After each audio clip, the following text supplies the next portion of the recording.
Olá pessoal, tudo bem? Bom, na aula de hoje nós vamos dar continuidade aos comandos na linguagem C e o comando que a gente vai estudar hoje é o comando switch. Tá? Então, como eu havia explicado para vocês lá no início da disciplina, o código, né, ele pode ter uma estrutura sequencial, ele pode ter uma estrutura condicional, uma estrutura de repetição, né, e essas estruturas, ou seja, esse fluxo em que as instruções do seu programa são executados, né, eles podem ser combinados. Então você pode ter até determinado ponto sequencial, você depois tem uma condição que pode desviar o fluxo para uma direção ou para outra, né, depois a gente vai ver ainda isso, né, tem como a gente colocar repetição, né, mas com o que a gente viu até agora, né, os nossos programas eles são sequenciais ou então eles têm a estrutura condicional do if ou if-else. Bom, na aula de hoje, então, eu vou ensinar para vocês um outro comando que a gente chama de comando condicional, né, que é o comando switch, ou estrutura de seleção múltipla. Então, eu quero que vocês observem, né, esse trecho de código aqui que eu coloquei no slide. Esse tipo de estrutura, né, ele é bastante comum quando a gente começa a trabalhar com if-else. Inclusive, em alguns exemplos que a gente tratou, né, nos exercícios anteriores, a gente viu acontecer isso. Né? Você começa a encadear if e if-else dentro de ifs e if-elses, né, e aí você vai tendo essa escadinha. Né? Então, imagina uma situação genérica, né, em que você tenha lá, por exemplo, uma variável x, tá? Sendo avaliada com relação a um possível valor V1. Tá? Eu coloquei aqui de forma bem genérica, sem entrar em questão de qual que é o tipo de x, qual que é o valor que V1 representa, tá? Porque a ideia aqui é só mostrar mesmo essa estrutura encadeada de if-elses. Então, o x ele poderia ser comparado com o V1, né? E se isso fosse verdade, ele executaria um comando também, que eu coloquei aqui genérico, C1. Caso contrário, se x fosse igual a V2, a gente teria um comando C2 sendo executado. Caso contrário, se x fosse igual a V3, a gente teria o caso 3 sendo executado. E, caso contrário, se x fosse igual a V4, a gente teria aqui o comando 4 sendo executado. Né? Então, esses comandos aqui poderia ser um comando, ou poderia ser cada um conjunto de comandos tá, sendo executados, mas é só para dar a ideia para a gente, né, de que como funcionaria esse encadeamento de if-elses. E isso é bastante comum quando a gente está programando. A questão é que quando você tem que montar um encadeamento de if-elses em que todos esses ifs encadeados, né, eles são referentes a uma mesma variável, tá, você pode usar uma estrutura de condicional que tem uma escrita mais elegante, que melhora a legibilidade do código. Né? A gente observa aqui que mesmo com abreviações, né, V1, C1, isso já não fica muito legível. Agora vocês imaginem se, por exemplo, no lugar do C1, C2, C3, C4, eu tivesse ali um bloco de código, né, composto de printf, scanf, algum cálculo, né, depois outro if-else, enfim, isso ia ficar uma coisa muito difícil de ler. Né? Então, pensando nisso, a linguagem de programação ela tem uma outra estrutura, né, que dá uma certa legibilidade, melhora, né, a forma de escrita e de leitura do código quando você tem situações como essa. Ou seja, encadeamento de if-elses, todos os ifs dependendo de uma mesma variável. Como é que funciona, então, essa estrutura condicional alternativa? Então é o seguinte, pessoal, essa estrutura, vamos primeiro entender a sintaxe, para depois a gente entender a semântica. Essa estrutura, tá, que é no caso o comando switch, você vai escrever ela no seu código da seguinte forma, você vai colocar a palavra switch, dentro de parênteses você vai colocar a variável que você está avaliando o valor dela, tá? E dentro das chaves você vai escrever os casos que representam os valores possíveis que a variável x pode assumir e para os quais você quer determinar alguma ação no seu programa. Então, né, notem que antes eu tinha lá, né, cada um desses casos sendo representado por um if diferente. Então, olha só, aqui eu tenho o x sendo avaliado no switch e aqui eu tenho case, né, que significa caso, V1, ou seja, case x igual a V1 e aí depois eu tenho dois pontos C1, ou seja, o comando ou conjunto de comandos que deve ser executado no caso de x ser igual a V1. Tenho também case V2 para o caso de x ser igual a um valor 2, né? Eu estou colocando aqui novamente de forma genérica, tá? E aí eu teria aqui, depois dos dois pontos, o comando ou conjunto de comandos que representariam esse C2. Tenho o caso, né, do terceiro valor que x poderia assumir, e aqui na frente dos dois pontos o conjunto de comandos a ser executado, e assim sucessivamente. Aqui eu só escrevi 5 casos, tá? Mas você poderia escrever quantos casos fossem necessários, ou seja, quantos valores você quisesse discriminar para a variável x. Poderia ser menos, professor? Poderia, tá? Você poderia colocar só o caso V1 e caso V2, por exemplo, tá? Isso sem problema. Bom, e aí no final vocês estão vendo aqui que tem um default, né? Default, em inglês, né, é padrão, o significado é esse. E aqui no nosso caso, ele também tem essa conotação, né? Então seria assim, o caso padrão, ou seja, caso contrário em relação aos casos que eu descrevi. Então, qual que é a interpretação? Se o seu x não for V1, nem V2, nem V3, nem V4, nem V5, ele vai cair no default. Tá? É como se ele fosse o senão do comando switch. E aí aqui dentro eu coloquei um printf, né, opção indisponível. Então, imagina que cada valor de x, tá, representasse uma opção. Caso o x não tivesse nenhum desses valores que eu espero, tá, eu entraria no default e aí dentro desse default eu teria ali o printf mostrando para o usuário opção indisponível. Tá? Bom, aí vocês estão vendo aqui que eu tenho breaks, né? Também um comando, tá? Esse break aqui, eu tenho vários breaks aqui, um na frente de cada caso, né? Encerrando aqui no caso a linha de cada caso. O que que esse break significa? Ele significa o encerramento daquele caso. Então, todo caso no switch ele vai começar com a palavra case, tá? E terminar com o comando break. Como eu disse para vocês, o C1 pode ser um simples comando, por exemplo, um simples printf, ou pode ser uma lista, uma sequência de comandos, né? Um printf seguido de scanf, seguido de algum cálculo, mas no final desse caso, ou seja, quando você tiver o último comando, tá? Depois dele você tem que colocar o break para indicar no seu código que aquele caso foi encerrado, que aquele código termina, o código a ser executado para aquele caso termina ali. Então eu vou fazer isso para todo caso, para o caso do V1, para o caso do V2, V3, V4, V5. O default não tem break. Por quê? Porque depois do default eu só tenho o fechamento da chave do meu switch, certo? Então o default ele sempre vai aparecer por último, né? E portanto a última coisa que pode ter depois dele é uma chave. Então não tem por que colocar break depois do default. Bom, agora uma outra coisa importante para a gente entender. Lembra que eu falei para vocês que a gente vai usar o switch para substituir essa estrutura encadeada de if-elses quando a gente tiver uma mesma variável sendo avaliada com relação a diferentes valores? Pois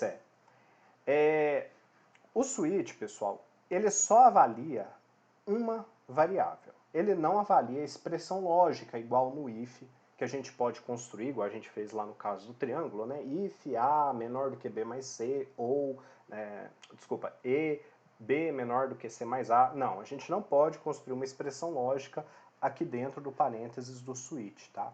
Então, embora o switch, né, nos forneça uma legibilidade melhor para substituir esse encadeamento de if-else, tá? Ele nem sempre consegue substituir o if-else, tá? Ele só consegue realmente substituir se você tiver uma única variável sendo avaliada com relação a diferentes valores. Se você tem que avaliar expressões lógicas, não tem jeito, você vai ter que usar o if-else, tá? Então, isso é uma coisa para vocês ficarem atentos, tá? O switch ele avalia uma variável, tá? Aqui somente dentro do parênteses. E essa variável, ela precisa, pessoal, tá, ser uma variável int ou char na linguagem C.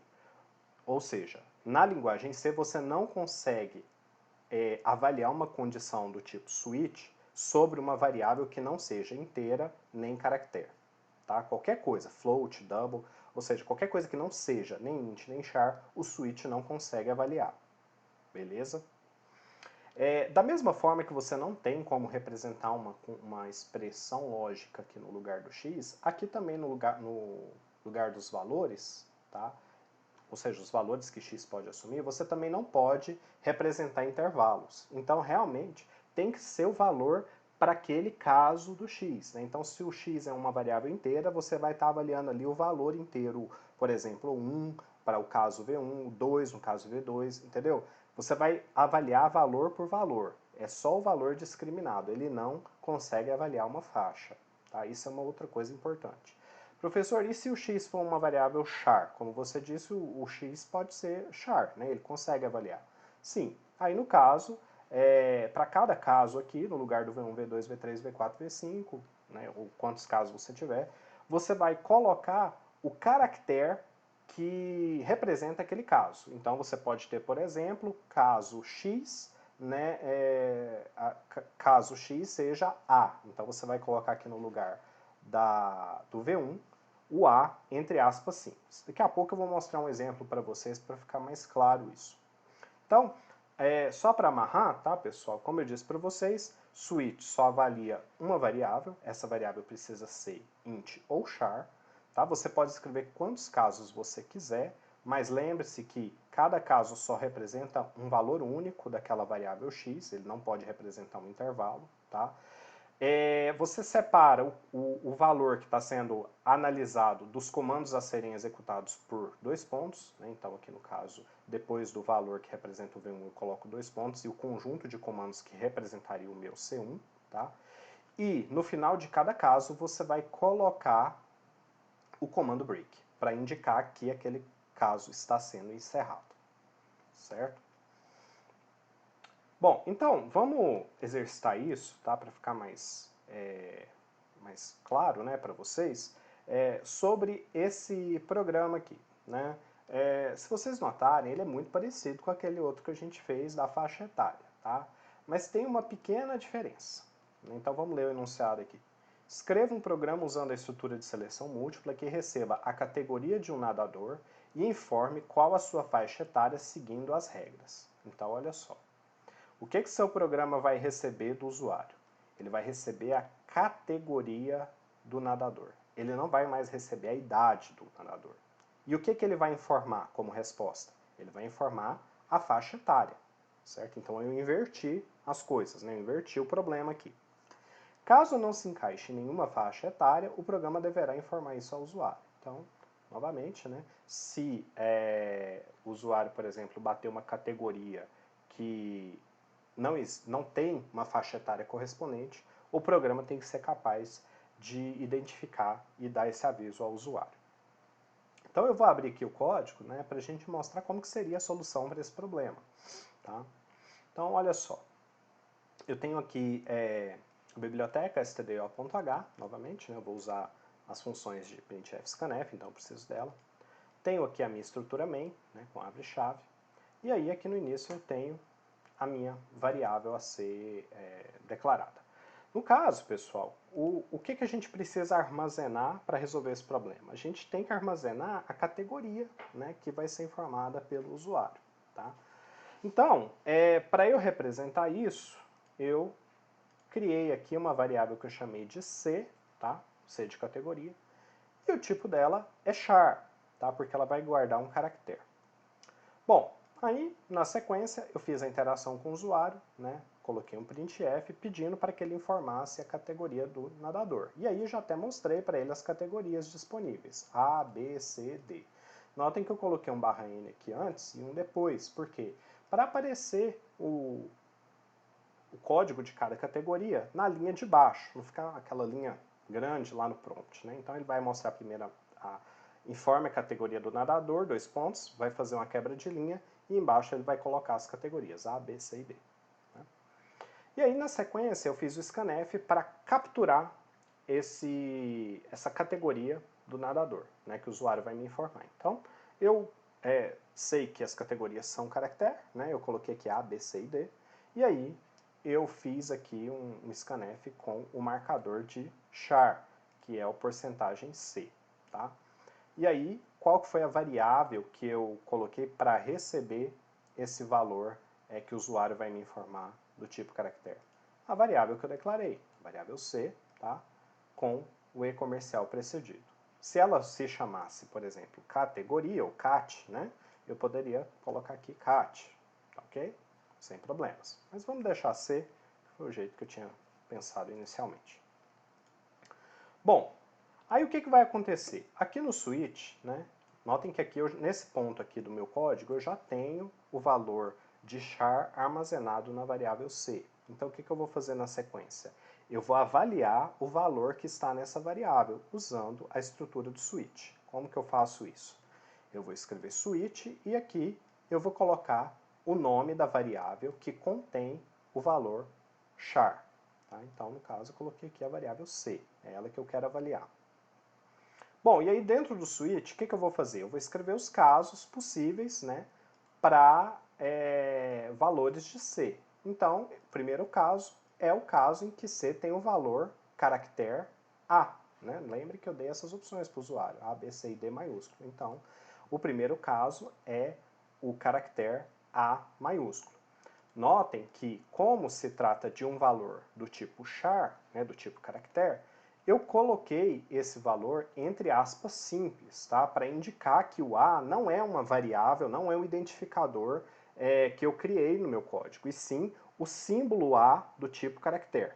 Tá? Então, toda vez que você for expressar um caractere no seu código, você tem que expressar isso através de aspas simples. Então, qual que é a semântica aqui? Caso o valor da minha variável C seja o símbolo A, o que eu vou fazer?